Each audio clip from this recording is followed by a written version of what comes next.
അസ്സലാമു അലൈക്കും വറഹ്മത്തുള്ളാഹി വബറകാതുഹു.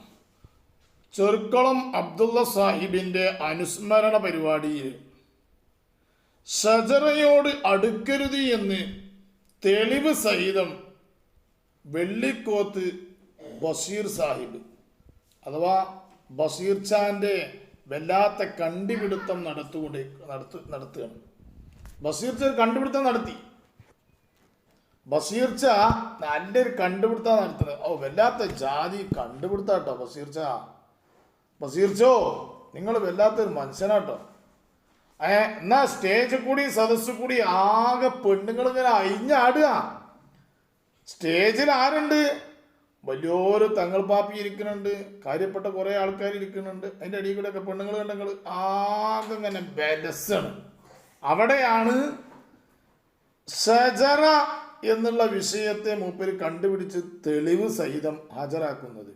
ഏതായാലും ബഷീർ ഖാൻ്റെ ആ പ്രസംഗത്തിലേക്ക് ഒന്ന് കയറി വെക്കാൻ നമുക്ക്. ബഷീർ ഖാ നമ്മളെ ചെർക്കളം അബ്ദുള്ള സാഹിബിൻ്റെ അനുസ്മരണ പരിപാടിയിലാണ് ബഷീർ ഖാ പ്രസംഗിക്കുന്നത് കേട്ടോ. ബഷീർ ഖാ നേരെ കയറിയിട്ടുള്ളതിന്റെ സമസ്തയിലുള്ള പ്രശ്നത്തിലേക്കാട്ടോ. ബഷീർ ഖാ നമ്മളെ ചെർക്കളം അബ്ദുള്ള സാഹിബിന്റെ അനുസ്മരണ പരിപാടിയിൽ നേരെ കയറിയിട്ടുള്ളത് തന്നെ എവിടേക്കാണ്? സമസ്തയിലെ പ്രശ്നത്തിലേക്കാണ്. ചില ആളുകളൊക്കെ സമസ്തക്കാർക്ക് പറയാം ഷജറ എന്ന് പറയുന്ന ഒരു വിഭാഗം, അതേപോലെ സുഹാബി എന്ന് പറയുന്ന ഒരു വിഭാഗം ഉണ്ട് എന്ന് പറഞ്ഞ് സോഷ്യൽ മീഡിയയിലൊക്കെ വലിയ തർക്കങ്ങൾ നടക്കുകയാണ്. സമസ്തയിലിപ്പോ ഷജറ എന്ന് പറഞ്ഞൊരു വിഭാഗം, അതുപോലെ തന്നെ സ്വഹാബി എന്ന് പറഞ്ഞ മറ്റൊരു വിഭാഗവും പേര് പറഞ്ഞുകൊണ്ട് തർക്കങ്ങൾ നടക്കുകയാണ് എന്നാണ് ബഷീർ ഖാ പറയുന്നത്. ഞാൻ കഴിഞ്ഞ മംഗലാപുരത്തെ പാകിസ്ഥാൻ ആരോഹണ ചടങ്ങിൽ സംസാരിക്കുമ്പോൾ ഞാൻ പറഞ്ഞു, മനുഷ്യന് അള്ളാഹു നൽകിയ ആദ്യത്തെ വിലക്ക്, ആദ്യത്തെ താക്കീത് മരത്തെക്കുറിച്ചായിരുന്നു, ഷജറയെ കുറിച്ചായിരുന്നു. നല്ലോണം ശ്രദ്ധിക്കട്ടോ. മനുഷ്യർക്ക് ആദ്യത്തെ താക്കീത് ഷജറയെ കുറിച്ചായിരുന്നു. മനുഷ്യർക്ക് ആദ്യത്തെ താക്കീത് ഷജറയെ കുറിച്ചായിരുന്നു. എന്താണ് താക്കീത് ബഷീർ ഖാ? നിങ്ങൾ ആ മരം കൊള്ള അടുക്കരുത് എന്നാണ് ആദ്യം സ്വർഗത്തിൽ മനുഷ്യനെ പടച്ചപ്പോ അള്ളാഹു പറഞ്ഞത്. അതിന്റെ കണ്ടുപിടുത്താട്ടോ നമ്മളെ ബഷീർ ഖാ കണ്ടുപിടിച്ച്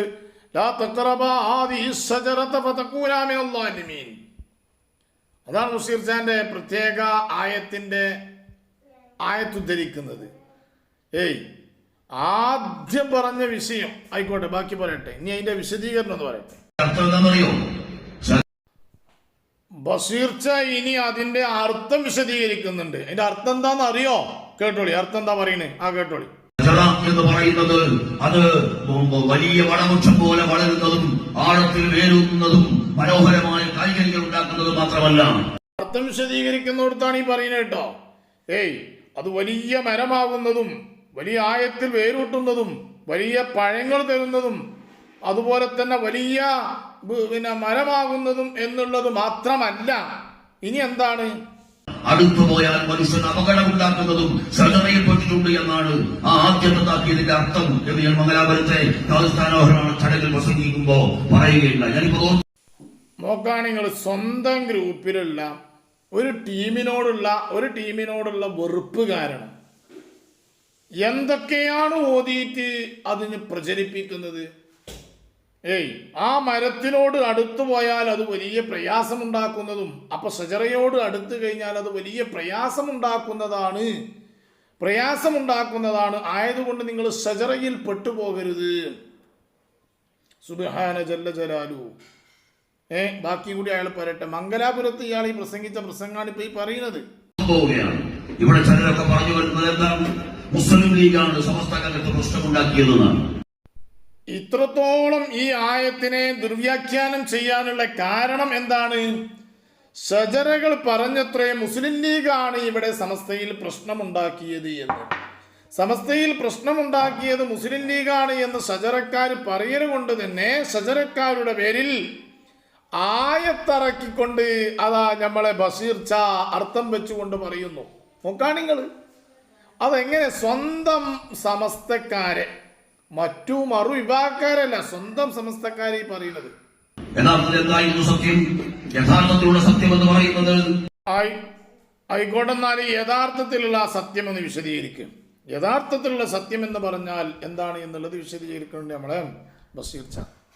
സമുദായ ഒറ്റക്കെട്ടായി നിൽക്കേണ്ട മേഖലകളിൽ ശരീഅത്ത് സംരക്ഷണം പോലെ, ബാബരി മസ്ജിദ് പോലെ, അതുപോലെ നമ്മ ബാധിക്കുന്ന അടിസ്ഥാനപരമായ പ്രശ്നങ്ങളിൽ, ആ പ്രശ്നങ്ങളിൽ ഈ സമുദായം ഒറ്റക്കെട്ടായി നിൽക്കണമെന്നൊരു നിലപാടിനോടൊപ്പം ശംസുലും അടക്കമുള്ള സമസ്തയുടെ നേതാക്കന്മാർ നിന്നത് തെറ്റായി പോയി എന്ന് പറഞ്ഞുകൊണ്ട് സമസ്തക്കകത്ത് കലഹമുണ്ടാക്കിയ ആളുകൾ. ബഷീർ ഷാ, ഇവിടെ ഒരു തിരുത്തുണ്ട്. സമസ്ത ഒരുമിച്ചു പോകണം. ആ ഒരുമിച്ചു പോകുന്നതിൽ ഒറ്റക്കെട്ടായി നിൽക്കണം എന്ന് പറഞ്ഞതുപോലെ ഏത് വിഷയത്തിലും, ബാബരി മസ്ജിദിന്റെ വിഷയത്തിലോ അതല്ലെങ്കിൽ മറ്റു വിഷയങ്ങളിലോ ഒക്കെ നമുക്ക് ഒരുമിച്ച് പോകാം. വഹാബികളും മറ്റു മുസ്ലിം എന്നുള്ള നിലക്ക് നമുക്ക് ഒരുമിച്ച് പോകാം.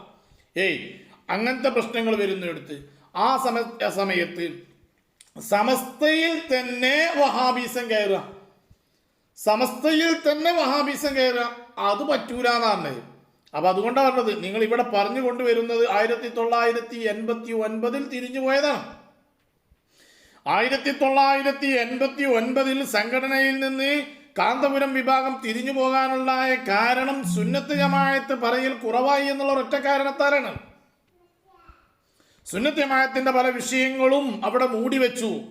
അങ്ങനെ പറ്റൂല, സുന്നത്ത് ജമാഅത്ത് ശക്തമായിട്ട് പറയണം എന്ന് പറഞ്ഞുകൊണ്ട് തന്നെയാണ് അവർ പോയിട്ടുള്ളത്. മാത്രമല്ല, ഈ 35 വർഷക്കാലത്തോളം സുന്നത്ത് ജമാഅത്ത് സമസ്തക്ക് പറയാനും സാധിച്ചിട്ടില്ല. ഇപ്പോൾ അൽഹംദുലില്ലാഹ് സയ്യിദ് ജിഫിരി മുത്തുക്കോയ തങ്ങൾ സമസ്തയുടെ അമരക്കാരനായി വരികയും ആ പ്രസ്ഥാനത്തിന്റെ നേതൃത്വം വഹിക്കുകയും അതുപോലെ തന്നെ സലാം ബാക്കവി, അബ്ദുസ്സലാം ബാക്കവി ഉസ്താദ് അവരുകളെ പോലത്തവർ സമസ്തയിൽ കയറി വന്നപ്പോൾ സുന്നത്ത് ജമാഅത്ത് ശക്തമായിട്ട് പറയൽ തുടങ്ങി. സുന്നത്ത് ജമാഅത്ത് ശക്തമായിട്ട് പറയൽ തുടങ്ങി. അപ്പൊ സ്വഹാബികളായ അക്കാലഘട്ടത്തിൽ അഥവാ 1989 ആര് പ്രശ്നം ഉണ്ടാക്കിയോ ആ പ്രശ്നമുണ്ടാക്കിയവർക്ക് വീണ്ടും പ്രശ്നം തുടങ്ങി. വീണ്ടും അവരുടെ കുരുപൊട്ടൽ തുടങ്ങി. ബാക്കിയും കൂടി പറയട്ടെ, എന്നിട്ട് വിശദീകരിക്കാൻ പറ്റും.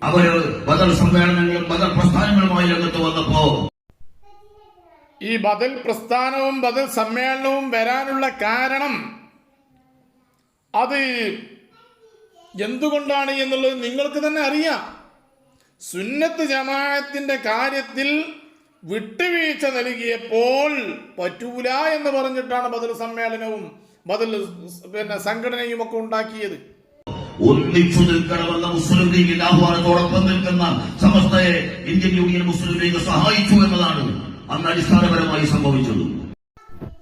അന്ന് അടിസ്ഥാനമായി സംഭവിച്ചത് അതല്ല, വഹാബീസത്തിന്റെ നേതൃത്വത്തിലേക്ക്, വഹാബികളെ നേതൃത്വത്തിലേക്ക് കൊണ്ടുവരാൻ വേണ്ടി കൊണ്ട് മുസ്ലിം ലീഗ് നോക്കുക മാത്രമല്ല, വഹാബിസത്തിനെ മുൻനിരയിലേക്ക് കൊണ്ടുവരികയും ചെയ്തു.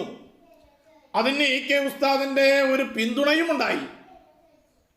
അതുകൊണ്ട് തന്നെയാണ് അന്ന് സമസ്തയിൽ നിന്ന് ഇറങ്ങിപ്പോരുകയും ബദൽ സംഘടന ഉണ്ടാക്കുകയും ചെയ്തത്. പൊന്നാര ബഷീർ ഷാ, അതിന്റെ പേരിൽ ഇന്ന് പലരും മുസ്ലിം ലീഗിനെ വർഷിക്കാൻ മുന്നോട്ട് വരുമ്പോ നമ്മൾ അറിയണം, അബ്ദുറഹ്മാൻ സാഹിബ് ഇവിടെ ഉണ്ട്. അന്ന് അബ്ദുറഹ്മാൻ സാഹിബ് അവിടെ ഉണ്ടല്ലോ. അബ്ദുറഹ്മാൻ സാഹിബിന് ശരിക്കും അറിയാലോ. അക്കാലഘട്ടത്തിൽ അബ്ദുറഹ്മാൻ സാഹിബ് താജുൽ ഉലമയെ 0 ഉലമ എന്നൊക്കെ പറഞ്ഞ് പ്രസംഗിച്ചിരുന്നത്. ഇപ്പതാ കഴിഞ്ഞ പ്രാവശ്യം തിരുത്തി പറഞ്ഞല്ലോ. അദ്ദേഹം തന്നെയാണ് ഏറ്റവും വലിയൊരു നേതൃത്വം എന്ന് പറയുക തന്നെ ചെയ്തു അബ്ദുറഹ്മാൻ കല്ലായി. സമ്മേളനം നടക്കുന്നത് ചുരുക്കത്തിൽ ഈ വിഷയങ്ങളൊക്കെ ഉണ്ടായത് SMF എന്നുള്ളൊരു പ്രസ്ഥാനം ഇവിടെ ഉടലെടുത്തു. SMF എന്നുള്ളൊരു സംഘടനയ്ക്ക് രൂപം കൊണ്ടു. ആ SMF എന്നുള്ള സംഘടനയ്ക്ക് രൂപം കൊള്ളലോട് കൂടെയാണ് സമസ്തയിൽ ഇപ്പോൾ ഈ കുത്തിത്തിരിപ്പുകൾ മുഴുവനും ഉണ്ടായത് എന്ന് ഞാൻ മനസ്സിലാക്കണം കേട്ടോ. ആ സമ്മേളനത്തിന്റെ പിന്നാമ്പുറത്ത് പ്രവർത്തിച്ച ആളാണ് അന്ന് അബ്ദുറഹ്മാൻ സാഹിബ്. ആ സമ്മേളനം കാസർഗോഡ് നടത്താൻ വേണ്ടി മുന്നിൽ നിന്ന് ഏറ്റവും അധ്വാനം ചെയ്ത 2 മറാക്കൾ, ഒന്ന് സർക്കൽ അബ്ദുല്ല സാഹിബും മറ്റൊന്ന് ചിത്താരി മുഹമ്മദ്. ഇപ്പൊ നോക്കാണ് നിങ്ങള് ഇവിടെ ഇപ്പൊ സംഭവം സത്യത്തിന് എന്താണെന്ന് അറിയുന്നത്. 1989 സമസ്ത പിരിഞ്ഞു, 2ആയി. ഈ രണ്ടായത് എന്തുകൊണ്ടാണ്? അന്ന് മർക്കസിൽ കാന്തപുരം ഉസ്താദും പട്ടിക്കാട് ശംസുൽ ഉലമ EK ഉസ്താദും ഇവരെ രണ്ടാളെയും തമ്മിൽ തെറ്റിക്കാൻ വേണ്ടിക്കൊണ്ട് 1985 ഒരു സമ്മേളനം നടന്നു. ആ 85 സമ്മേളനം നടന്ന സമ്മേളനത്തിൽ സ്വാഗതം പറഞ്ഞത് മഹാനായ ശൈഖുന കാന്തപുരം ഉസ്താദ് അവറുകളാണ്. ആ സമ്മേളനം കഴിഞ്ഞതിന് ശേഷം ഇവരെ രണ്ടുപേരെയും തമ്മിൽ തെറ്റിക്കണം. എന്തേ കാരണം? ഇവര് രണ്ടുപേരും ഇതുപോലെ പോയാൽ, ഒരുമിച്ച് പോയാൽ ലീഗായ നമ്മൾക്ക് ഒരു അഡ്രസ്സും ഇല്ലാതായി പോവും. 1985 സുൽത്താനുൽ ഉലമ കാന്തപുരം ഉസ്താദ് സ്വാഗത പ്രഭാഷണത്തിൽ മുഴുവൻ പണ്ഡിതന്മാരെയും പേരെടുത്ത് പ്രത്യേകിച്ചു പറഞ്ഞിട്ടുണ്ടെങ്കിൽ ശംസുൽ ഉലമ ഉസ്താദ് അവറുകളുടെ പേര് പറഞ്ഞിട്ട് സ്വാഗതം പറയുന്നിടത്ത് പറയുകയാണ്, ശംസുൽ ഉലമ ഉസ്താദ് അവറുകൾക്ക് ഞാൻ സ്വാഗതം ഓതുന്നു, മറ്റുള്ളവർക്കൊക്കെ സ്വാഗതം പറയുന്നു, ശംസുൽ ഉലമയുടെ പേര് പറഞ്ഞപ്പോൾ ഞാൻ സ്വാഗതം ഓതുന്നു. അത് കേട്ടോക്കി അറിയാം. അത്രമാത്രം ബഹുമാനത്തിലും അതവിലുമാണ് 1985 സമ്മേളനം നടക്കുമ്പോൾ ആ സമ്മേളന സ്വാഗത പ്രഭാഷണം നടത്തുന്നത്. ആ സ്വാഗത പ്രഭാഷണം കയ്യലോടുകൂടെയാണ് ഇവർക്ക് ലീഗുകാർക്ക് കുരുപൊട്ടിയത്. കാരണം ഇത് ഈ രൂപത്തിൽ പോയാൽ ഇവിടെ മിക്കവാറും പ്രശ്നത്തിലേക്കും ബുദ്ധിമുട്ടിലേക്കും പോകുമെന്ന് മനസ്സിലാക്കിയിട്ട് അവര് എന്ത് ചെയ്തു? ശംസുൽ ഉലമയെയും AP ഉസ്താദിനെയും തമ്മിൽ തെറ്റിക്കാനുള്ള ശ്രമം നടത്തി. AP ഉസ്താദിനോട് കുറെ വന്ന് പറയുക, അതുപോലെ തന്നെ EK ഉസ്താദിനോട് കുറെ വന്ന് പറയുക. അങ്ങോട്ടും ഇങ്ങോട്ടുമായി 85 മുതലേ അവർക്ക് ചെറിയ ചെറിയ പ്രശ്നങ്ങൾ തുടങ്ങി, തമ്മിൽ കൂടാൻ വിഷമം തുടങ്ങി. 89 അത് പിളർപ്പിലേക്ക് വന്നു, പിളർന്നു പോന്നു. AP ഉസ്താദ് പിളർന്നു പോന്നു. AP ഉസ്താദ് ചെയ്തു? സംഘടന വേറെ ഉണ്ടാക്കി, സുന്നത്തമായത്ത് മാത്രം പറഞ്ഞു പോന്നു. ആ സമയത്ത് അത് എന്തുകൊണ്ട്? ഈ രാഷ്ട്രീയ തമ്പുരാക്കന്മാരുടെ കടന്നുകയറ്റം തന്നെയായിരുന്നു. എന്നാൽ അതിന് ശേഷം, ആ പിളർപ്പിന് ശേഷം 35 വർഷക്കാലത്തോളം സുന്നത്ത് ജമാഅത്ത് പറയാൻ സാധിച്ചിട്ടില്ല എന്ന് പറഞ്ഞാൽ അതൊരു പരമസത്യമാണ്. എന്നാൽ ഇപ്പോൾ സമസ്തക്ക് നേതൃത്വമായി കൊണ്ട് സയ്യിദുൽ ഉലമ സയ്യിദ് ജിഫ്രി മുത്തുക്കോയ തങ്ങൾ വരികയും അതുപോലെ തന്നെ സയ്യിദുൽ ഉലമ ജിഫ്രി മുത്തുക്കോയ തങ്ങളോടൊപ്പം സലാം ബാക്കവിയെ പോലത്തെ പല പല പണ്ഡിതന്മാരും കയറി വന്ന് സുന്നത്ത് ജമാഅത്തിനാണ് സമസ്തയുണ്ടാക്കിയിട്ടുള്ളത് എന്ന് പറഞ്ഞപ്പോൾ ആ സുന്നത്ത് ജമാഅത്ത് മാത്രം പറയാൻ വേണ്ടി കൊണ്ട് ഒരുങ്ങുകയും ചെയ്തു. അവർ സുന്നത്ത് ജമാഅത്ത് പറയൽ തുടങ്ങി. അവർക്കൊരു പ്രത്യേക പേരിട്ടു. സയ്യിദുൽ ഉലമ സമസ്തയിൽ കയറി വന്നപ്പോൾ പാണക്കാട് വെച്ചുകൊണ്ട് സമസ്തയുടെ യോഗം കൂടുമ്പോൾ, പാണക്കാട് വെച്ചുകൊണ്ടല്ല സമസ്തന്റെ യോഗം കൂടേണ്ടത് സമസ്തയുടെ ഓഫീസിൽ വെച്ചുകൊണ്ടാണ് എന്ന് വരെ പറഞ്ഞുകൊണ്ടാണ് പിന്നെന്ത് ചെയ്തത്? ജിഫ്രി മുത്തുക്കോയ തങ്ങൾ നേതൃത്വം നൽകിയത്. അങ്ങനെ സമസ്തയുടെ സമ്മേളനം അവിടെ വെച്ചുകൊണ്ട് നടക്കണം, ഓഫീസിൽ വെച്ചുകൊണ്ട് നടക്കണം എന്ന് പറഞ്ഞ് ഓഫീസിൽ വെച്ച് നടത്തുന്നു. അങ്ങനെ ഓഫീസിൽ വെച്ച് നടത്തുകയും ഇങ്ങനെ പല കാര്യങ്ങളും സയ്യിദുൽ ഉലമ സയ്യിദ് ജിഫ്രി മുത്തുക്കോയ തങ്ങൾ വന്നപ്പോൾ ഈ ലീഗുകാർക്ക് തടസ്സമായി സൃഷ്ടിക്കൽ തുടങ്ങി. അപ്പൊ അവരെന്ത് ചെയ്തു? ഒരു ചെറിയ തിരിപ്പുണ്ടാക്കൽ തുടങ്ങി. ആ തിരിപ്പുണ്ടാക്കൽ തുടങ്ങിയപ്പോ സയ്യിദ് ജിഫ്രി മുത്തുക്കോയ തങ്ങളെ കൈപിടിക്കാൻ വേണ്ടിക്കൊണ്ട് പല പ്രാവശ്യം ശ്രമിച്ചു. പക്ഷേ ഇതുപോലെ 1989 ശംസുൽ ഉലമയെ ലീഗുകാർ പറഞ്ഞ് പറ്റിച്ചുകൊണ്ട് അതിലേക്ക് വശീകരിച്ചുകൊണ്ട് പലതും പറഞ്ഞു. കാലഘട്ടത്തിൽ ശംസുൽ ഉലമ പറഞ്ഞതാണ്, കാന്തപുരത്തിന് ഇപ്പോൾ വഹാബികളുടെ മൂട്ടിലുള്ള തീട്ടം കുത്തലാണ് പണി എന്ന് വരെ ശംസുൽ ഉലമ അന്ന് പ്രസംഗിച്ചിട്ടുണ്ട്. അത് എന്തുകൊണ്ട്? വഹാബികളായ ലീഗുകാർ ശംസുൽ ഉലമയെ കൈപിടിച്ചു. പക്ഷേ ശംസുൽ ഉലമ പിന്നീട് മാറ്റങ്ങൾ വരുത്തി, എല്ലാ മാറ്റങ്ങളും വരുത്തി സുന്നത്ത് ജമാഅത്ത് മാത്രമാക്കി മാറ്റി. അപ്പോഴേക്കിന് കൈവിട്ടുപോയില്ലേ, പിരിഞ്ഞല്ലോ. എന്നാൽ അതേ പിളർപ്പും അതേ പിടിക്കലും ജിഫ്രി മുത്തുക്കോയ തങ്ങളെയും ലീഗുകാരും അതുപോലത്തെ ആളുകൾ പിടിക്കാൻ നോക്കി. പക്ഷേ ജിഫ്രി തങ്ങളെ കിട്ടിയില്ല, ഒരു പൊടിക്ക് ജിഫ്രി മുത്തുക്കോയ തങ്ങളെ കിട്ടിയില്ല. കിട്ടാത്തത് കൊണ്ട് എന്ത് ചെയ്തു? ഇപ്പൊ അവര് നളന്തയിൽ വെച്ചുകൊണ്ട് സമ്മേളനമൊക്കെ നടത്തി അവര് വേറെ രൂപത്തിൽ കൊണ്ടു നടക്കാനുള്ള ശ്രമം നടത്തി. പക്ഷേ അതും വിജയിച്ചില്ല. ഇപ്പൊ എന്നിട്ട് ഷജറകൾ എന്ന് പറഞ്ഞുകൊണ്ട് അതുപോലെ ജിഫ്രി മുത്തുക്കോയ തങ്ങളും അതുപോലെ തന്നെ സമസ്ത മുഷാവറ മെമ്പർമാരും അതുപോലെ തന്നെ SKSSFന്റെ കുട്ടികളും അതുപോലെ അതുമായി ബന്ധപ്പെട്ട എല്ലാവരെയും ഷജറ എന്ന് പറഞ്ഞുകൊണ്ട് പരിഹസിക്കുകയാണ് ആര്?